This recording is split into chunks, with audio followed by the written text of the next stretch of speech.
Okay, let's unpack this. It's almost, a historical footnote now, but can you believe a Republican primary strategist once pegged Donald Trump as very pro-choice Yeah. and saw it as something they'd simply fix? It really highlights how much political identities can, well, evolve, sometimes in pretty unexpected ways. It's fascinating right there, isn't it? How someone coming from sort of outside the usual political lanes has to adapt or align themselves with the party platforms. Right. It just underscores that maybe those core beliefs weren't always deeply held from the get-go. Exactly. And that's just, scratching the surface of what we're diving into today. We've got a really compelling and, sometimes contradictory collection of inside accounts. Yeah. From the Trump White House, the campaign. Think of this as your insider briefing, drawn from Woodward's Fear, Wolff's Fire and Fury, Mary L. Trump's book, too. And our goal really to distill the essential stuff. Yeah. Because these sources, they offer a ton of detail. It can be overwhelming.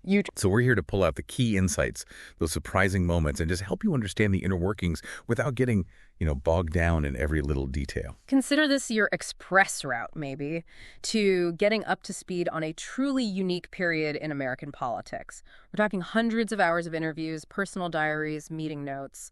It's a really deep, sometimes conflicting look behind the curtain. It really is. So with this, mountain of information, where do we even start trying to make sense of it all? Well, I think a logical place is the campaign itself and that initial transition period. Okay. These accounts really shine a light on how unprepared some key people were for Trump actually winning. Yeah. And how their initial ideas about him changed. Right. That very pro-choice comment you mentioned from Bossie and Woodward's book, it's pretty stunning looking back. And Trump's reaction was almost transactional. That can be fixed. You just tell me how to fix that. Fixing a policy position was just a minor tweak. Exactly. And it wasn't just on policy where he maybe didn't have these deep-rooted positions. No. Well, Wolff's book has Bannon, way back in 2010, seeing Trump as not really a serious player, doubting if he'd actually put his own money behind Tea Party candidates. Wow. That's a striking contrast to the huge role Bannon played later. Totally. And speaking of those first impressions, Woodward talks about Priebus seeing the Trump campaign as basically a joke. A joke, yeah. His reason for jumping on board wasn't exactly admiration. It was more like throwing a lifeline to a drowning man. That's how he saw the campaign's state. That image, drowning man, really tells you something about the perceived chaos inside, doesn't it? It does. Yet even though Bannon initially doubted Trump was serious, he ended up having this huge strategic influence, even if Trump himself wasn't, interested in the nitty-gritty campaign details. Bannon put it pretty bluntly. I'm the director, he's the actor. Yeah. That kind of sums up their dynamic. But even with Bannon directing, things almost completely fell apart after the Access Hollywood tape came out. Oh, absolutely. Priebus's reaction then was just stark. It's over. That moment really shows how fragile things felt, even inside a movement that seems strong, faced with something so personal, potentially disqualifying. And it also kind of speaks to, the shifting standards maybe in modern politics about what matters. That's true. It certainly tested his support. Yeah. Interestingly, Bannon, according to Woodward, had this kill shot strategy ready about Bill Clinton before one of the debates. Oh, really? Yeah, which was different from what Giuliani was saying publicly at the time. It kind of suggests different parts of the campaign were maybe running their own place. Different agendas. And let's not forget, Trump himself wasn't exactly eager to pour his own money into the campaign. Right. No way. If that was apparently his response to maybe putting in $25 million. It really shows his, unconventional approach to funding a presidential run. Yeah, relying much more on earned media, that passionate base, rather than, traditional big donor fundraising. Meanwhile, Bannon had this, what Woodward calls metaphysical certitude they'd win if they just stuck to a specific script. Which is pretty amazing considering how often Trump went off script. Right. But Kellyanne Conway had an interesting observation about the Democratic convention. She felt their core message was basically just, Trump is bad and we're not Trump. Very heavy on identity politics, she thought. That's a pretty succinct take on the opposition's strategy, I suppose. And looking ahead, even before the win, power struggles were already brewing. Like what? Woodward details this plan Meadows and Bannon had to oust Paul Ryan as Speaker almost immediately if Trump won. Wow. Talk about moving fast to assert power. Right. And Bannon's strategy for key states involved using Pence, sending him to campaign on local issues, taking him to what Bannon called Jesus land. A very targeted approach then, hitting specific demographics. Definitely. It shows they understood or thought they understood those regional voter differences, trying to tailor the message. Okay, so then the election happens, unexpected victory. What was the immediate aftermath like, according to these books? It's also revealing. Wolff writes about how Trump immediately started trying to curry favor with Rupert Murdoch, someone he'd been pretty critical of before. Interesting. A quick recalibration of relationships once power shifted. Exactly. And Trump's instinct, Wolff says, was to rub everybody's face in his success, making Washington come to him at Trump Tower. Right. A clear statement. Outsider disrupting the norms from day one. It really set the tone, didn't it? Challenging the status quo. Even someone like Roger Ailes, a veteran insider, advised Trump he needed a son of a bitch for chief of staff. Someone who actually knew Washington. Which is kind of ironic given some of the people who ended up in key roles. And Ann Coulter gave him very direct advice, too. You just can't hire your children. Advice that clearly wasn't taken. Yeah. And even appointing Bannon as chief strategist, not chief of staff initially, but still powerful, faced internal pushback. Murdoch, Joe Scarborough, they both raised concerns, highlighting divisions, even among Republicans. And it turns out Bannon himself, despite the strategy stuff, had his own organizational issues. Wolff describes him as profoundly disorganized, maybe even the worst manager who ever lived, struggling with basic admin. It's a theme you see again and again in these accounts, right? This tension between the big picture, the grand strategy, and the actual day-to-day practicalities of running things. Yeah. And Trump's way of explaining away the Billy Butch tape later on, claiming it wasn't me, suggesting it was faked easily, that also shows a pattern, maybe, of deflection. Absolutely.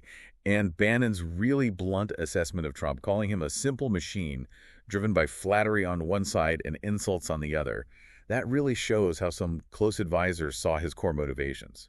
Okay, so the campaign and transition were clearly intense, full of shifting views. What happened once they were actually in the White House? Policy and ideology seem like constant battlegrounds. Oh, absolutely. Take the Chorus trade deal with South Korea, for example. Woodward details how Gary Cohn and Rob Porter deliberately delayed Trump's push to withdraw. How did they manage that? Well, they used reasons like needing a distraction, pointing to the complexities with North Korea, basically keep him focused elsewhere, argue that trade stability with allies like South Korea was vital for security. It really highlights advisors actively working against presidential directives. And Trump's reaction to expert economic advice generally, apparently often just dismissive, it's all bullshit. Yeah. Not exactly fostering reasoned policy debate there. No. And you see this clear split emerge. Woodward calls it the Wall Street wing. People like Kuhn and Porter, more traditional free market types, versus figures like Peter Navarro, who really echoed Trump's own gut feelings on trade. And getting Trump to actually focus on the details, the strategic nuances, that seemed like a constant struggle, too. Yeah, Bannon reportedly tried, but Trump just wasn't interested in that level. That lack of engagement with detailed strategy comes up a lot. Yep. But we also see shifts in Trump's own thinking sometimes, on Syria, for instance. Right. Initially, he apparently expressed this desire to kill Assad, but later seemed more worried about, unintended consequences, casualties. A moment of caution, perhaps. The Paris Climate Accord, another huge internal fight. Massive. McMaster and Porter made a last-ditch effort, according to Woodward, to stop the withdrawal, arguing it would damage international relationships. But they failed. They did. But it shows there was significant resistance inside to some of the more nationalistic moves. Bannon, on the other hand, thought Trump was actually soft on DACA because of Ivanka's influence. Again, highlighting how personal relationships could sway policy. And North Korea, that sounds like it was incredibly tense. Extremely. McMaster believed Trump fundamentally wouldn't accept a nuclear North Korea. The idea of a preemptive strike had even been looked at under Obama. And then you had Trump's rocket man rhetoric. Which, as Woodward writes, directly undermines Secretary Tillerson's attempts at diplomacy. Yeah. Trump basically tweeted away Tillerson's efforts to open dialogue, sending a very confusing message, to say the least. The internal fights over trade deficits and tariffs sound particularly fierce. Cohn even brought data showing potential job losses in industries that use steel, trying to counter Trump's push for tariffs. Right, trying to use facts and figures. But Trump's view was apparently absolute. I know I'm right. If you disagree with me, you're wrong. Which pretty much ends any debate based on evidence. Exactly. There's that anecdote about antibiotics and trade deficits. Cohn trying to explain how complex global supply chains are, how tariffs could hurt Americans. But Trump seemed to just brush past that complexity, reducing it all to simple wins and losses. Yeah. And John Kelly eventually concluded that Navarro was the main person feeding Trump's trade activism, constantly reinforcing those views inside the Oval.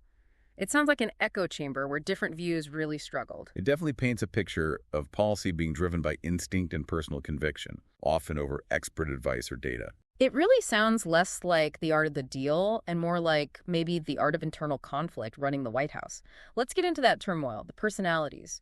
These books give some really vivid snapshots. They really do. You've got someone like Mattis, the respected general, trying to get Trump to fully commit to strategies, like in Afghanistan.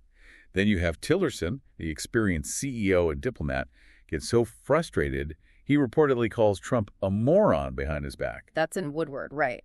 And Cohn and Porter, the economic guys, constantly trying to, quote, distract him from policies they thought were bad, like pulling out of Chorus or NAFTA. And even physically removing draft orders from his desk. Yeah, that's just, what does it say about the atmosphere that senior staff felt they had to do that? It suggests a pretty deep level of concern, right, about the potential impact of his directives, leading them to take really extraordinary steps. And Priebus, the more traditional Republican guy, he just seems totally overwhelmed by it all, famously concluding this was what craziness was like.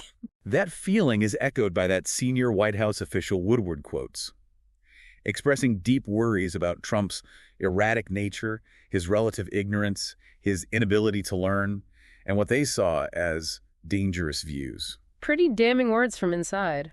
And Kelly, who was brought in specifically to impose order, even he privately criticized the disorder and chaos, and eventually found himself sidelined too. He couldn't fully contain the president's impulsiveness. And Trump's constant need for validation, his laser focus on press coverage, that's a theme that runs through all these accounts, isn't it? Absolutely. Wolff even suggests that maybe The Unraveling of the Deal is a better title for how things operated than The Art of the Deal. Ah, that's sharp! The whole Scaramucci episode, Hired and Fired So Fast, and how that destabilized Priebus, it feels like a perfect little example of that unraveling. A microcosm of the instability, yeah. Charlottesville was a huge moment, wasn't it? His on many sides comment caused uproar internally. A real breaking point for some. Cohn reportedly said, "This is treason." Porter felt it signaled this was no longer a presidency. These weren't just policy disagreements anymore. They felt like moral crises for some advisors. Those reactions are powerful. Woodward says it actually led them to implement a more formal decision memo process after that. A desperate attempt to manage the impulsiveness, maybe get more deliberation. Try and put some guardrails in place, yeah. Hey. But even with that, Trump still had moments that clearly shook him, like after the Dover event with fallen service members. Right. And there seemed to be this consistent pattern of denial, convenient memory lapses, when it suited him. The difference between the private behavior witnessed by advisors and the public persona he projected seems pretty stark in these books. They really pull back the curtain. Definitely. Okay, so we've hit the policy fights, the chaotic atmosphere. We absolutely have to talk about the Russia investigation. That looms large in these accounts, too. Hugely important. Woodward stresses how significant the intelligence community's assessment of Russian interference was, calling their report a landmark product. But the decision to brief Trump on the Steele dossier, the unverified parts, especially by Comey, that was a pretty surprising and risky move. Very sensitive, yeah. Yeah. Given the nature of those allegations. And then Michael Flynn resigns for lying about his talks with the Russian ambassador regarding sanctions. That was a huge early blow. Priebus, Woodward writes, was basically panicking as the Russia story just took over everything. And Comey's memos detailing Trump asking him to let Flynn go, that's obviously central to the whole obstruction of justice question. Right. And Trump felt bushwhacked when Mueller was appointed special counsel, especially since he'd apparently just interviewed Mueller for the FBI director job. You can see why he'd feel blindsided. His reaction seemed to be consistent denial, blaming Comey for the whole thing starting. But his lawyer at the time, John Dowd, actually pushed for cooperating with Mueller. Initially, Dowd seemed to think Trump was just a witness, not really a target. Trying a strategy of transparency. Yeah. But Trump himself remained obsessed with the investigation. And his allies were constantly trying to downplay it. That created ongoing tension, within the legal team, the administration. Bannon even suggested setting up a separate war room just to handle the Russia stuff, try to contain it. And Trump really seemed convinced the DOJ and FBI were out to get him, part of an Obama plot, he thought, Yeah. that fueled this deep distrust. Wolff also mentions the Kirchner family worrying about their business dealings getting caught up in the probe. It was just this massive cloud hanging over everything. You really get that sense of a White House under siege, battling critics outside, investigations inside. Absolutely. Okay, one more key area before we wrap up. Afghanistan. These books give us a peek into the struggles over strategy there, too. Yeah, definitely. Mattis, according to Woodward, really emphasized that Trump needed to be all in on whatever strategy they chose. But Trump reportedly asked about just hiring mercenaries to do the fighting. Yeah, a pretty significant departure from standard military thinking. Shows the unconventional approach again. And the internal disagreements were sharp there, too, right? Bannon pushing hard for complete withdrawal. Strongly advocating withdrawal. McMaster, on the other side, tried using old photos of Kabul in the 70s, trying to appeal to Trump by showing a more stable past, to argue for staying involved. An interesting tactic. Did it work? Apparently not entirely. Woodward notes Trump continued to mock McMaster about Afghanistan. And the CIA wasn't exactly eager to get more involved either, according to Wolff. They'd spent years trying not to get bogged down further. Right. And Trump himself, Woodward says, had this very critical view of history here, blaming the Bush administration for starting what he called the foolhardy wars in both Afghanistan and Iraq. So deep frustration, no real consensus on the way forward. And the president's views often clash with his national security teams. That sums it up well. An intractable problem with no easy answers and lots of internal disagreement. So, okay, we've taken this deep dive into these sources. It's clear, isn't it? This was a White House really grappling with intense internal fights, basic ideological clashes, and just the undeniably unique leadership style of President Trump. What really stands out is that constant tension between, established government norms and these disruptive forces, the push and pull of personal loyalties versus political goals. It paints a picture of a really unstable, unpredictable environment. And maybe one of the most striking things when you step back is just how often key advisors felt they had to manage him, sometimes even actively block his directives. Yeah, circumventing him, driven by their own ideas of what was best for the country, or just trying to prevent what they saw as potential disasters. Understanding those internal dynamics, it really gives you crucial context for the policies, the events of that whole period. The real aha moments, I think, come from seeing the human stuff behind the headlines. The power struggles, the strategies people used openly and not so openly. So thinking about all these challenges, these really starkly different viewpoints right at the top, it does make you wonder, doesn't it? How does this shape your own view of what effective leadership looks like? And what does it say about the stability of governing, really? What questions does this deep dive raise for you about how power and decision-making actually work at that highest level? Definitely something to think about.